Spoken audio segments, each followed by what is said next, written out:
Hello and welcome to the Advertising Hour with me, Scott Colnuts, and my guest today is Rotem Carmely, founder and CEO of Clustered, and we're going to be talking about the mysterious world of mentoring.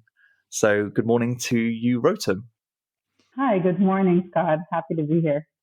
Thank you. I'm really pleased to have you. And just on the topic quickly before we get into this, I think mentoring is just such a broad and fascinating topic to me. I've had people ask me in the past whether I've had mentors. I've had people asking quite a lot, how do you find mentors? And I see that conversation coming up quite a lot. So when I knew you were at the heart of something that's related to kind of career development, self-development, leadership, mentoring, I just knew you'd be the perfect person to speak to about this topic. So can you maybe speak on Clustered? How did it created, and a little bit about your background for me? Yes, of course. We do have a long kind of founding story. But basically, in the very kind of basic side of it, like we really wanted to create something that will connect people, that will help them feel less lonely in this world of career development. The world has changed immensely. We constantly change our careers. We constantly change what we want to do. And we kind of have a kind of general, kind of understanding of where we want to go. But it's so hard to actually understand what are the steps that we need to take. What can we do to really get ourselves to the next step? And that's why people are really seeking mentorship. But at the core of what we wanted to do, we wanted to create a really strong peer-to-peer mentorship from the very beginning. And like my background, I come from Israel. I moved to Berlin, Germany 4 years ago. And from a very, very communal tribal society, moving to a really different country, really different culture, was a massive change for me. I'm such an extrovert. I love having people around me. I always seek community. It's always kind of something that I was doing, and back home it was just so easy. Always finding career advice, finding people to mentor me, finding people to support me, coach me, and moving here.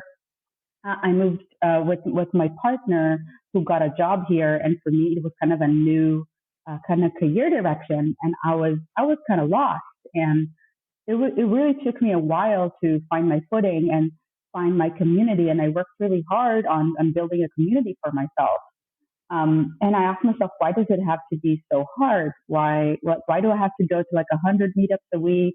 Why do I have to, seek people on Facebook and work so hard to just find my people and I met so many other people that said the same thing, that they're not as extroverted as me and they're struggling to find their people, to find mentorship, to find even peer-to-peer support and this kind of support that you need.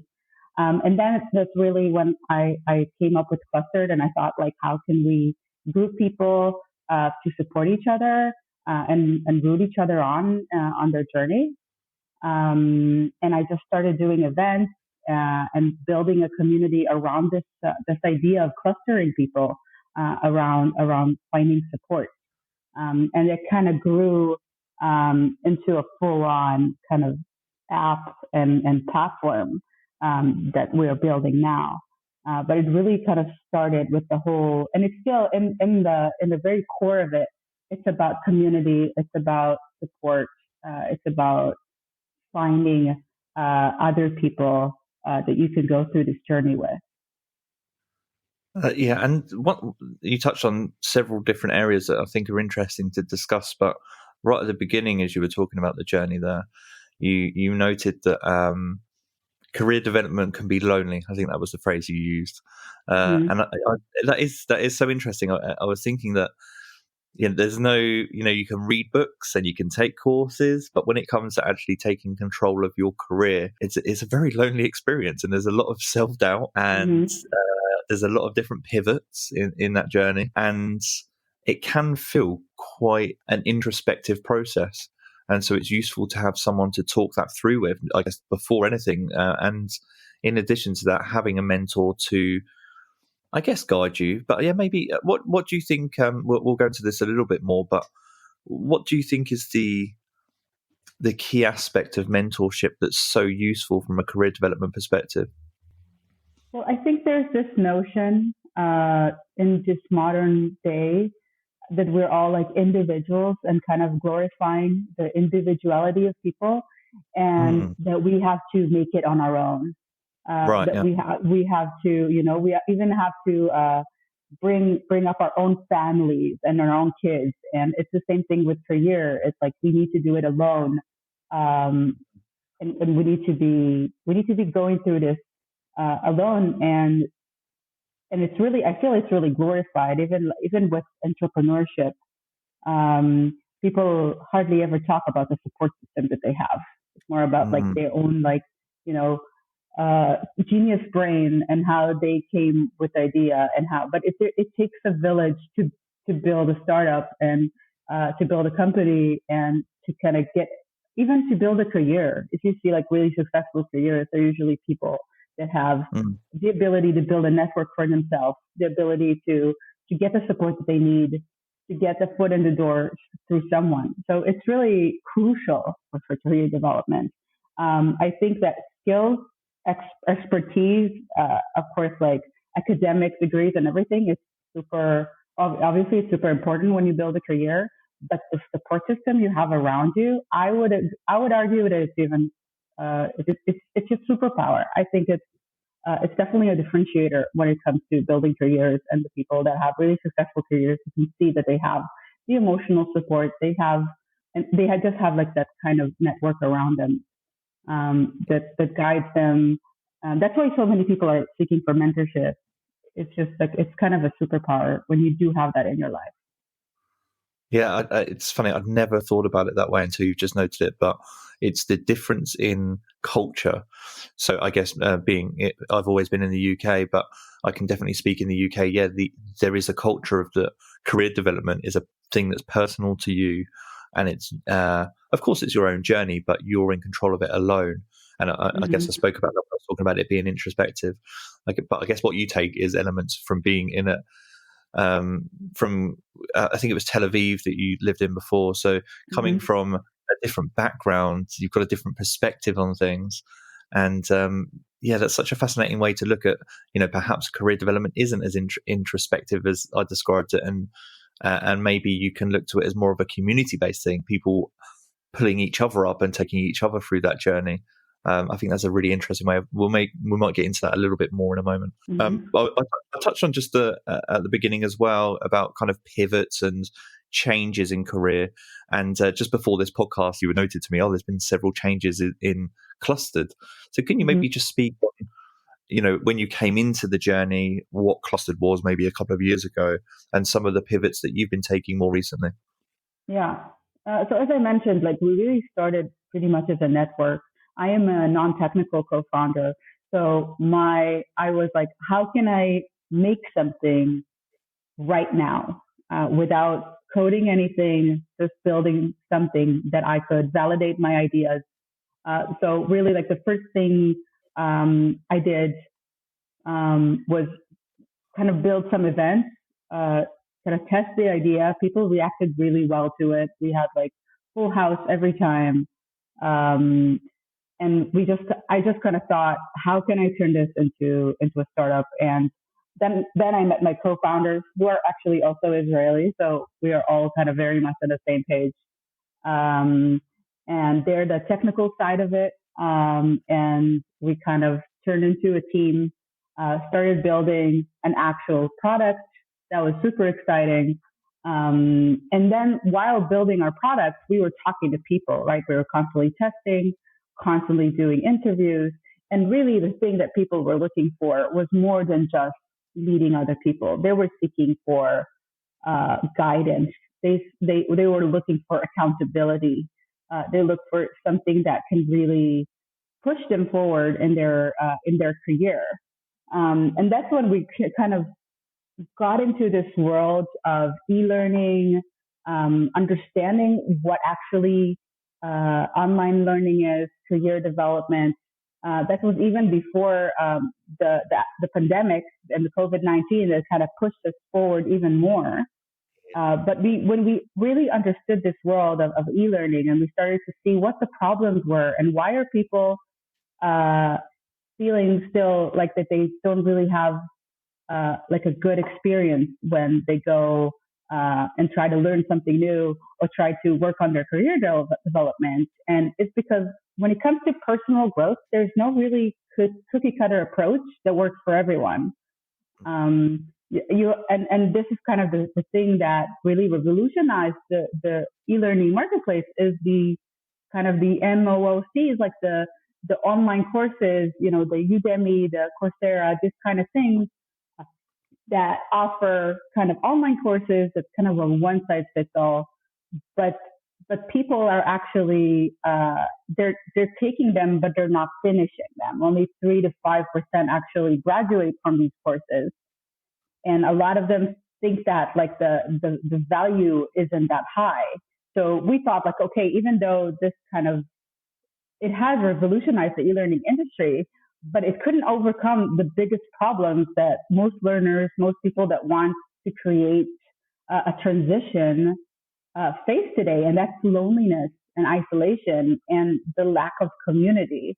And solo learners, like the people, those individuals that we're talking about, they're looking for community, for mentorship, to feel supported, keep them motivated and accountable. So having the knowledge out there, being able to learn from YouTube or other online courses is it's a great thing, but it's not enough. And we are social beings. Sharing with others, being a part of a community is fundamental to our development and our personal growth. So we felt that the online learning environment needs to evolve to offer more experiences of sharing, collaboration, mutual support. So, so the people that are taking place in these experiences can actually achieve their goals, realize their potential, and not be in a common state of kind of like feeling unactualized, or they're not able to really go through what kind of goals they put for themselves. So we kind of just thought of like, how can we take our idea of collaborative kind of peer-to-peer support and connect it with the world of mentorship and learning and e-learning and create kind of a super tool that helps mentors, coaches, experts kind of create a program, kind of a coaching program that they can scale really easily. So it can still be very much doable, but also provide extra value, provide like real unique growth experiences. But they're also facilitated. They're small. They're intimate. So this is kind of, we developed, on top of the app, we also developed kind of a method that we teach our mentors on how to really take their expertise, take their ideas, take their skills, and translate them into a full-fledged program that they can sell and they can scale and they can build a community around. But our big vision is really to create a platform that offers solutions to both sides, like both of the people that have this idea of like, I want to become a mentor. I have ideas, I have skills, I have expertise. I want to give them to others, sorry, but also be able to scale it, be able to make money out of it, and on the other side, also offer real, unique, and quality experiences to people who are seeking it. And how did you find the mentors to get started? So can you maybe speak on the process that you went through? Yeah, of course. Community. It's all about community. I've been building communities my entire life. Yeah. And the first place I went to is, of course, like my community and the clustered community. We built a community of over 600 people. So it was, like getting the first few people to go through like our orientation and do the testing for us. It was quite easy, honestly, just because we were working so hard from the very beginning to build a community before we even had one line of code. So when we needed the people to give us feedback, we had them because we already had a following, we already had people that are curious about what we do. And yeah, it was super easy to find the first few people to kind of launch their programs on our platform. And I guess an interesting part of this for me is that what initially started out, I guess, as a local-based community, so I'm assuming that is now global because there's no restrictions on accessing these mentorship programs around the world. Is that correct? Definitely. Yeah, Yeah. it really but COVID did this for us. COVID, it really accelerated our growth and our international reach because we were actually really focusing on Berlin and the local, with kind of the local audience, and most of the community is still in Berlin, but it really kind of suddenly everything went online. People were seeking these kind of experiences. We launched like about 30 kind of online programs that were filled out just because people were so hungry for this kind of connection. And that was really really interesting how we just became kind of international through this crisis. Yeah, it's really strange, and it's something that's difficult to, I guess, articulate, but I've said this before in context of other podcasts and other discussions, is that it's been a blessing in disguise for a lot of creatives, the pandemic. Obviously not everyone, but it seems for some people to have accelerated their plans and their ideas. And perhaps those things that have always been in the back of your mind but haven't come to the surface, there's been a desire or a need to bring them to the surface. And again, people like yourself have, in a strange way, benefited. So it's a kind of horrible pandemic, horrible scenario, but this is maybe the tiny silver lining, the tiny positive in it all is the creativity and the ideas that come to the surface at the end of all this, and actually during, in your case. So just before we move on, how many? Can you speak on how many programs you have on the platform at the moment? Yeah, so we're currently launching in September. We're going to launch around 12 full-fledged programs. So it means long-term programs that are between 4 weeks and 3 months from different mentors, from different backgrounds, some mindfulness programs, a mastermind program for freelancers, a program for product managers to become product leaders, and just like the productivity, different kind of programs around the topics of career. We have a different cohorts of mentors, so we onboard them in a very specific way. So people come to us and like, how do I become a mentor on your platform? And we guide them through kind of an orientation where we provide them with kind of a training on how to create meaningful coaching programs, even if you're not a coach, even if you don't have the background that specifically works with people, but you do have what it takes to really mentor people and create and facilitate a meaningful experience. So we help them create the content, the concept, the pricing, and also, of course, teach them how to work with the app, how to kind of create a really successful experience for their community and for their audience. And when you say we, is that just you at the moment, or is that other people as well that's helping? I guess the way I'm thinking about this is you're mentoring the mentors. Yeah. So we're a team, like myself, and it's kind of an all hands on board situation with all of us three founders. So we all kind of onboard new mentors and train them, but we also have two coaches that work with us, and they also do a part of the training. Then they're a part of the team, and they coach. They have like background of coaching and mentorship and this kind of education. So they take a big load of the training and supporting the mentors and onboarding them. But it really depends because every mentor has their own background. Some already have a group coaching background. So most of the support they need is more around the app and how can they create like a really successful um, program that they can sell and they can promote. So it's really kind of a combination of things. That makes sense. It's a really nice transition into the topic that I want to talk about now in a little bit more detail, is mentorship and getting to the heart of mentorship as well. Mm-hmm. So, yeah, maybe can you speak on the process that you personally go through and the rest of your team go through to try and let's imagine a scenario where you've identified someone who you think has the characteristics to be a great mentor. You know that they can teach and put together a program, but they're not quite ready or they haven't taken that leap. Do you go through a process to give them that confidence?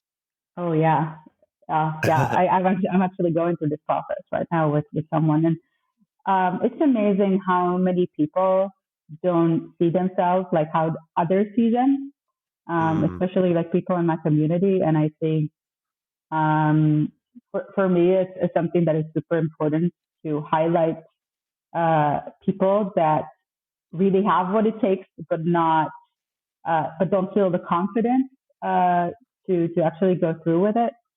And you see it like people talk about it a lot, like in the female perspective, but I see that with everyone, and that's what I for me was a super interesting thing that I talk to men and women, and a lot of it when it comes to like mentorship and offering their support to others are suddenly very aware and like, are like self-conscious, I would say.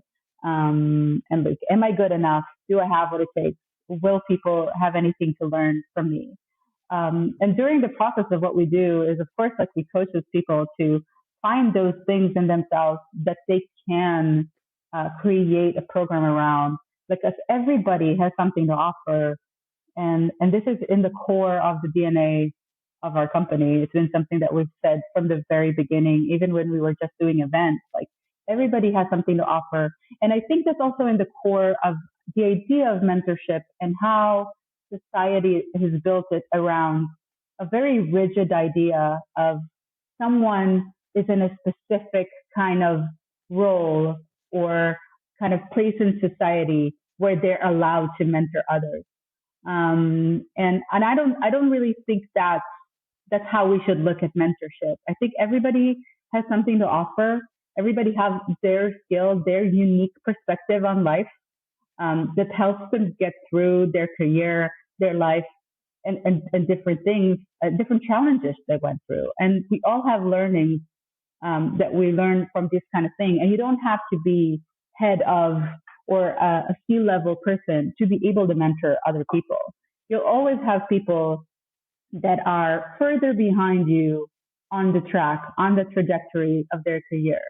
Even if you are a founder starting out, um, then you have what you did before. And if you're a founder like 2 years in, you can mentor people that are just entering the game. So I like our part of our mission is to really empower people to see what are their unique skills, what are their unique is their unique expertise, um, what makes them, and how they can translate this into an experience where they can provide others, and kind of abolish this traditional idea of mentorship where there's like this one person that has all the information and one person that has no information, and this person has to suck the information out of the other person. And that's not actually how mentorship works. Like most mentors, like mentors that are like kind of mentor experiences and relationships are usually very they have some kind of rapport. They have like this kind of connection. And it's not just about, okay, that's why a lot of mentorship programs fail, I feel, because they try to match people that this is the person and they have all the power, and this is the person and they have no power, and now try to make a relationship out of this. So that's why I feel like a lot of people are looking for mentors and not really know what they're looking for. And we really try to kind of, in lack of a better word, like revolutionize the word of mentorship, because it's not. It's a two-sided relationship, and everybody can really be a mentor. There's something interesting that you touched on as you were speaking, and I thought about it from a different angle, but you were explaining that there doesn't, you don't have to necessarily be looking to a C-suite executive or a head of, or I guess hierarchically, someone that's got a senior title in a company for mentorship. That mentorship can come from anywhere. So it's fascinating because actually people in that position, I think it's also, from my perspective, people that are at that level, so are that typically more hierarchical or more senior in a company, it's important for them to know that they don't need a mentorship of the same position either. So, you can find mentors who are more junior in title because they have different skills and characteristics that can be useful to you. So I think it works the other way as well. And again, I think it's a really healthy way to look at mentorship, in that it's not about hierarchy, and actually coming back to almost full circle to the beginning of the conversation, is there's a lot to be said about mentorship in community, and there's skills and characteristics, if you're observant and you listen to lots of people around you in your environment, regardless of their seniority. So I think that's a fascinating way to look at mentorship from what you've just said. Maybe can you speak on, I think we've spoken a little bit on the benefits that you receive from being mentored. So we talked about the loneliness of career development and how it can help to have someone kind of guide you and teach you skills, and the confidence aspect of it. But can you maybe explain some of the benefits that you see once someone's taken that leap and they're in a mentorship, they are a mentor now? Yeah. So basically, what we created is kind of a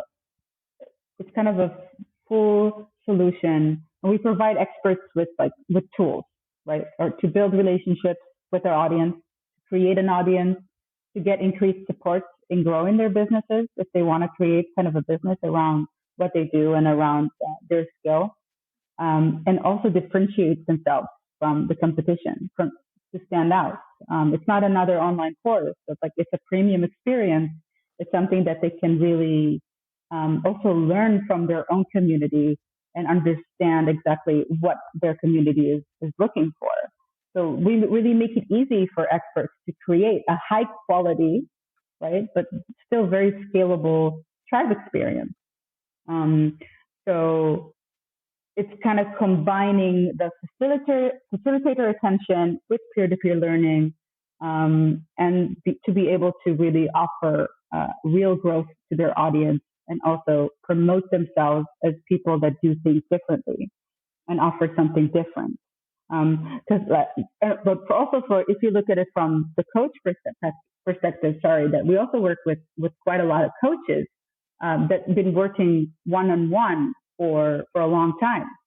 And when you're a coach, you have a limited time in the week. You have 40, 45 hours. And if you're working one-on-one, that's your limit. That's how much you can do. But if you want to really scale your business, start making more money, but also kind of have a more kind of scalable experiences and products that you want to offer, you might want to go into group coaching and offer these experiences in a group kind of setting. And that's really meaningful because it's not just for scaling, it's also a really amazing experience on its own, because people get this extra support when they have the peers, when they have other people supporting them, and having a group around your coaching business can really help you scale, but also offer more versatile products. So this is we have kind of two personas that we work with. It's either a person that is a coach, has a community, has people, and really want to create more group coaching experiences that they can easily scale, they can manage. We have a set of tools that help people provide on information. You can really provide a lot of handpicked content. You can engage with them really easily, and really scale your programs. On the other hand, you have those people that are the wannabe mentors, or people who like, okay, I have this knowledge, I have this expertise. They could even be like CEOs or head of marketing, or people that have this kind of status, but they were like, okay, I want to mentor people. I want to create another aspect of my career persona, of my professional persona, also for my own personal brand and for my own personal growth. And those people we help like to really make the whole process of like how do you take those things that you're so good at and create a program that can really benefit other people. Amazing. And just taking it back to being a mentee, I guess is the right phrase. So Mm-hmm. let's say that I'm looking for some guidance, and I stumble upon Clustered. It's September, you're launched, and I'm then trying to figure out, who would be a good person, what would be a good program for Mm-hmm. me. Can you speak on maybe some of the things that you should look out for, I guess, in a mentor? What characteristics it you should be looking for? And I'll just frame this in a slightly different way as well. The reason I'm asking this question is I'm fascinated by the concept of looking for someone that's like-minded, and Mm-hmm. whether that's a good or a bad thing. The pro that I see is that if you're looking for a like-minded individual, then hopefully, as a mentor, then hopefully you should be able to hit the ground running. It's easier to open up conversation with them. You have similar and common interests. But on the flip Mm-hmm. side, if you're always looking for like-minded individuals, do you learn anything new, or are you just kind of staying in your comfort zone? So could you maybe speak on that process a little bit? That's such an amazing question. And this question has been following us from the very beginning. When we were matching people, actually, like in the very beginning, like we kind of created a full, like a set of questionnaires to ask people what they're looking for, trying to match them with like-minded people. And what we found, we did some testing and we actually found out that we tried to uh, kind of match people with like very similar topics like marketing, like in the same space, and some people that were from completely different backgrounds but had very similar values. And we found that what actually works is more what people value. If people value, vulnerability, if people value growth and personal growth and wanting to help other people, that's what really makes a good cluster.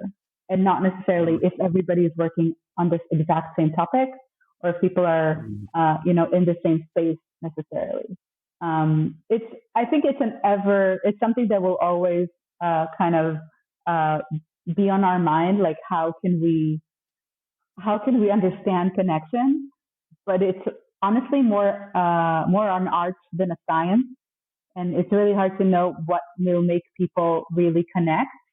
Um, but from our programs that we saw, it's a lot about the process. And if people really commit to the process and they're like, I'm here to share, I'm here to be open, I'm here to go through a transformative experience, then it really doesn't matter what they do.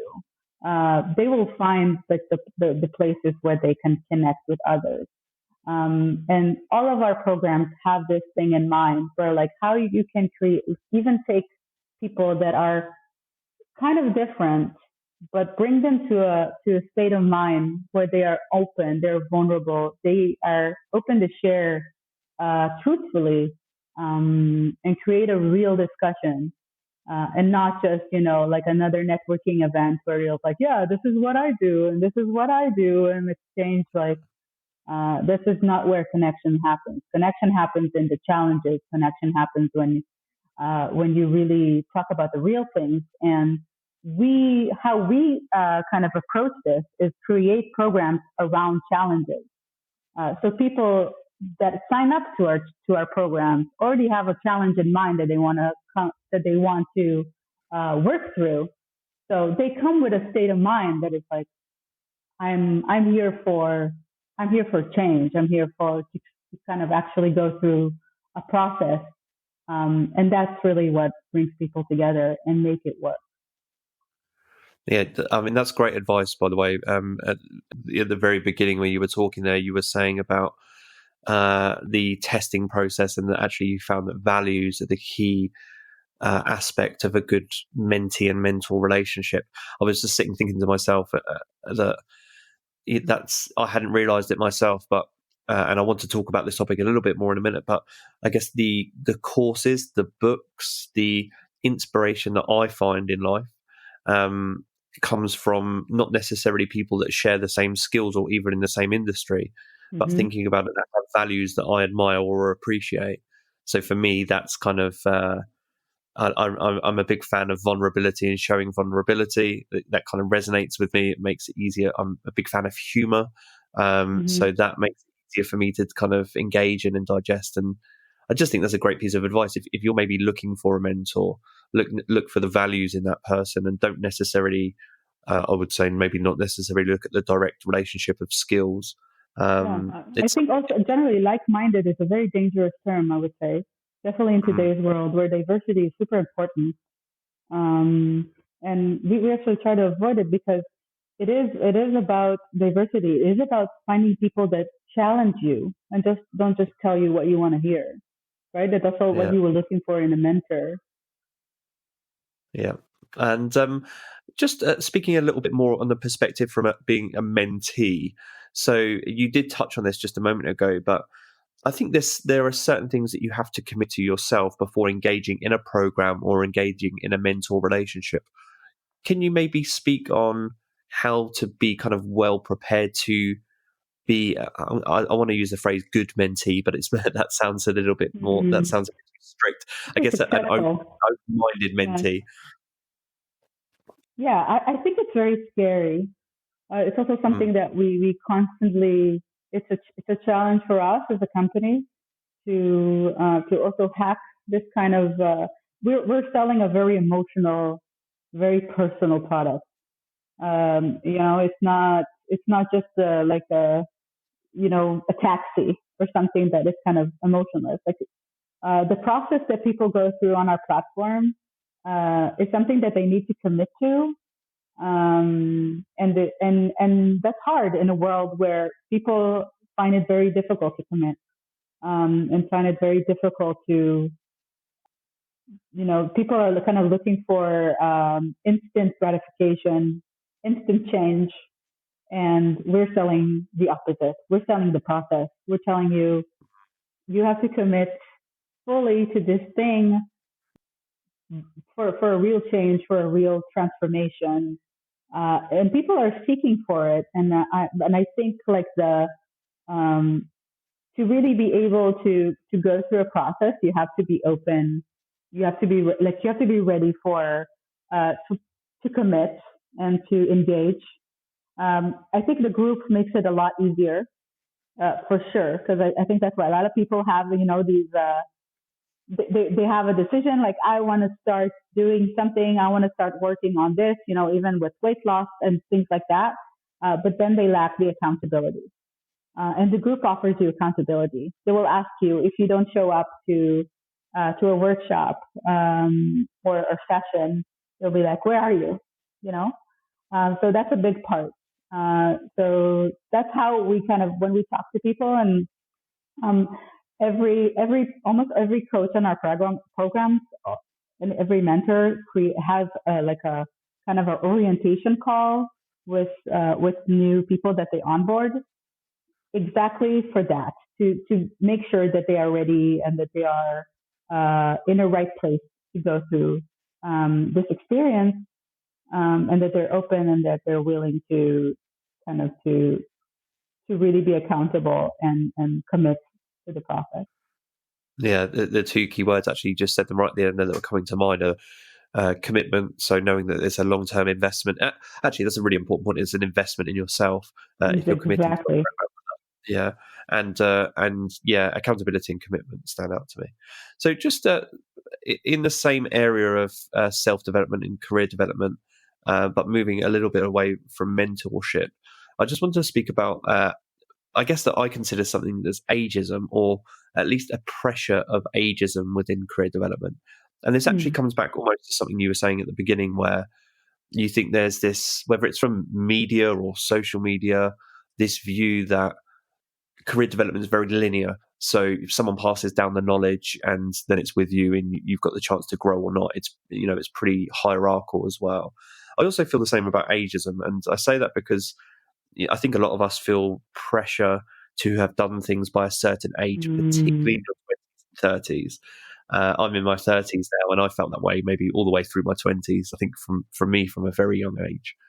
And I was just thinking that it's not a bad thing, of course, to uplift young people that are doing amazing things in their careers. That's a great thing, and we hear often about Forbes and I think like 30 under 30 type lists, but you never hear about 50 over 50.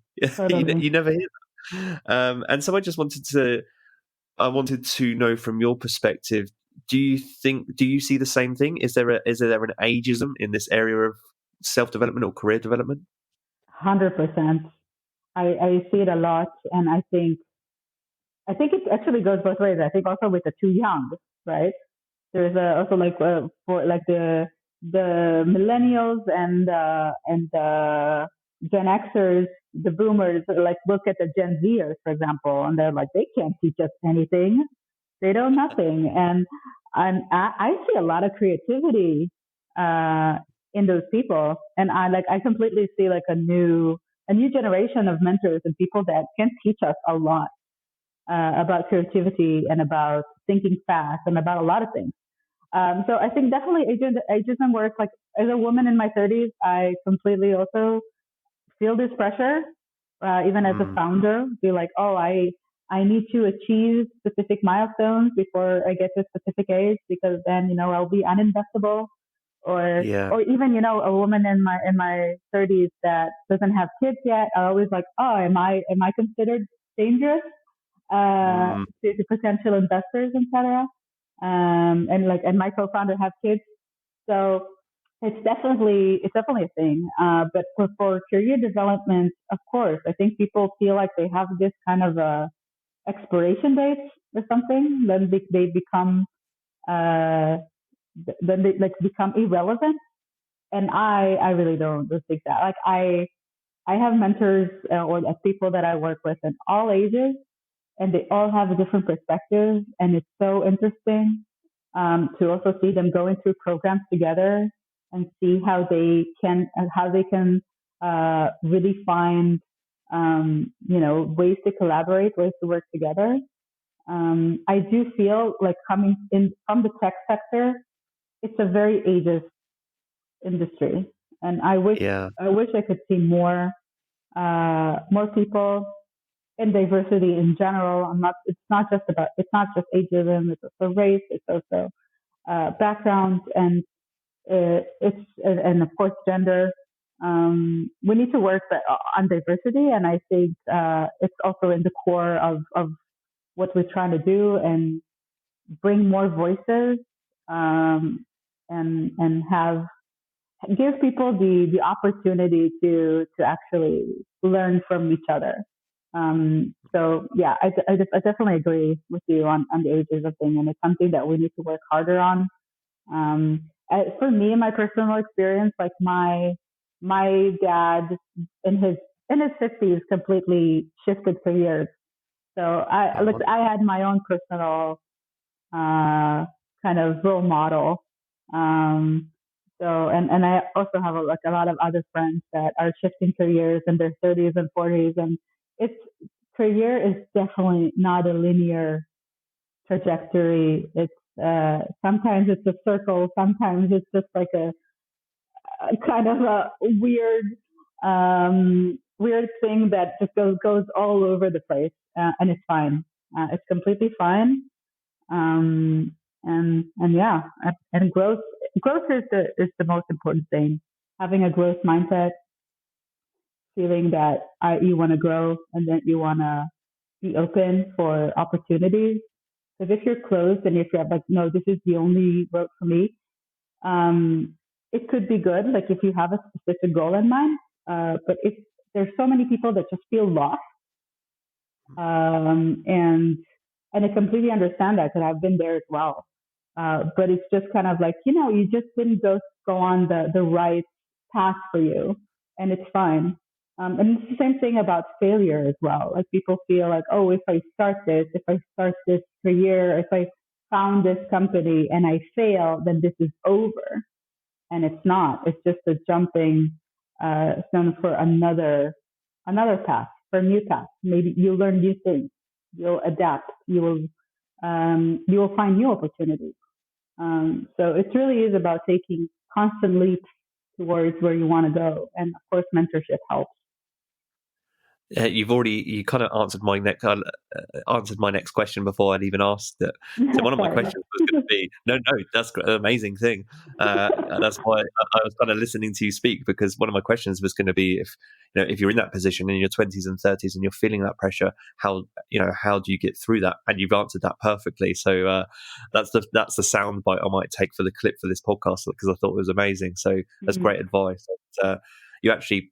It wasn't a sales technique, but you described perfectly how the role of mentorship can help ease some of those pressures. If you have someone to talk to, have someone with guidance, have someone to take advice from, that can ease all of that self-doubt that creeps in context of ageism or not. So that's an amazing thing as well. Yeah, and having role models, that shifted careers and they're fine and they're doing amazing and they're successful. Quick question for you, just before we move on. You mentioned your dad had changed careers. What did he change careers from and to? My dad had quite a few careers. He is in his 70s now, but yeah, like he started actually like working in a kibbutz. That's mostly like doing agriculture work. He kind of grew into management and became like an HR manager at an insurance company, and I was working for an insurance company for quite a few years. But then at some point he had enough and he wanted to be an entrepreneur, and he became a consultant. Wow. Yeah, and he started his own consultancy, working mostly with insurance companies and insurance agencies.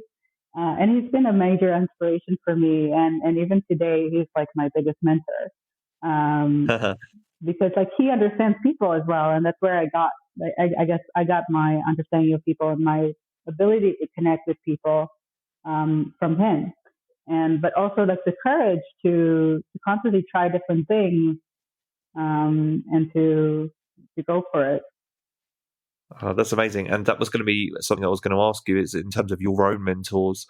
Can you maybe talk about the mentors that you've had in life, if you've had more than one, and how you seek them out yourself? Most of them were accidental. And I also considered myself very privileged, just for having this kind of ability to connect with people. And not all people have this kind of, like a lot of people feel awkward. They feel like it's harder for them to connect with others. But I guess it's really different also. Like when I was working, I worked for a few startups, tech companies, before I moved here and started my own. It's really a lot about organic relationships. Like the kind of the rigid way of doing mentorship, it's kind of usually it didn't work for me. So it was mostly about like, oh, this person is doing something interesting. Maybe I'll offer them like to get a beer or get a coffee or something. And then like we'll start talking, even if it's a person from a very like a different department or something.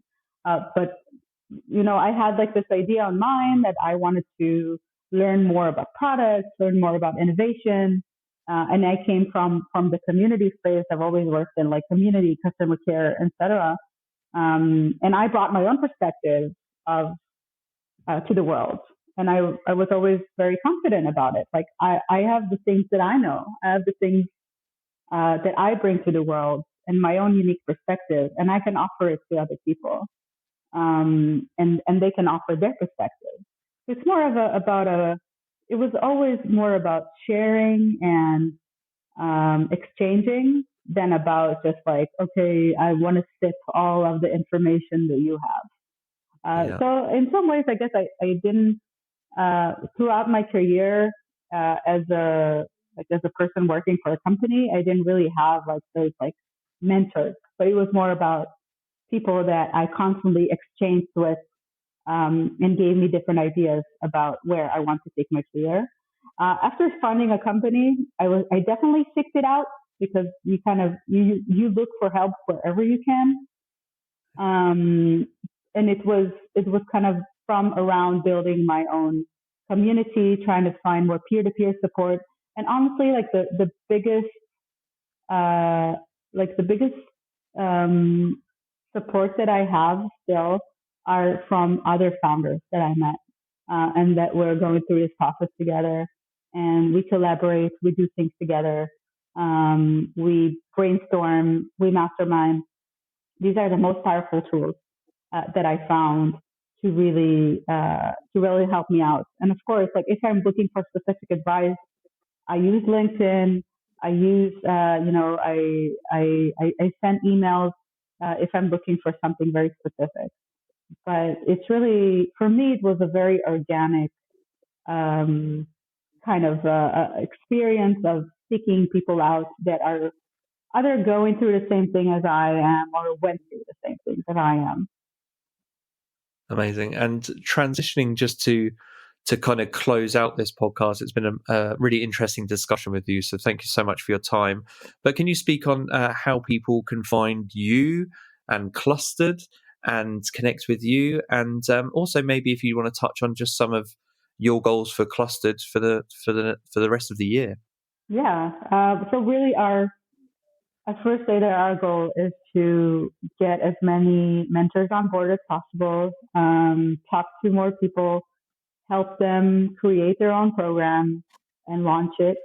You can find us on findyourcluster.com or search Clustered on Google. We also have Instagram and Facebook, Get Clustered. And yeah, like we're launching a bunch of programs in September. Some of them you can already see on our website. If you're seeking out to be a mentor, you can also reach out to us through our For Mentors page. And we're really looking forward to talking to people and seeing how we can help them create their awesome program. Amazing. Thank you so much for your time. It's been a really interesting discussion. I wish you all the best with Clustered because I think it's a great project, a great business to work on, and you're trying to achieve something in mentoring that I hadn't really thought about in detail before today's conversation. So thanks so much for that. Thank you so much, Scott, for having me and for asking me these great questions. That got me thinking myself. Okay, take care. Take care. Bye. Thank you. Bye.